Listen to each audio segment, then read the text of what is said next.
வேலை வந்தபோது அவரும் அவனோடு கூட 12 அப்போஸ்தலரும் பந்தியிருந்தார்கள்.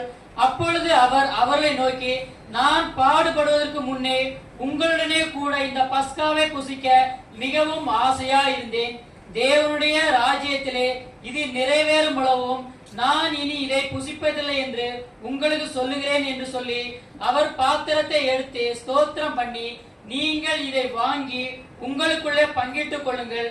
தேவனுடைய ராஜ்யம் வருமளவும் நான் திராட்சை பழ ரசத்தை பானம் பண்ணுவதில்லை என்று உங்களுக்கு சொல்லுகிறேன் என்றார்.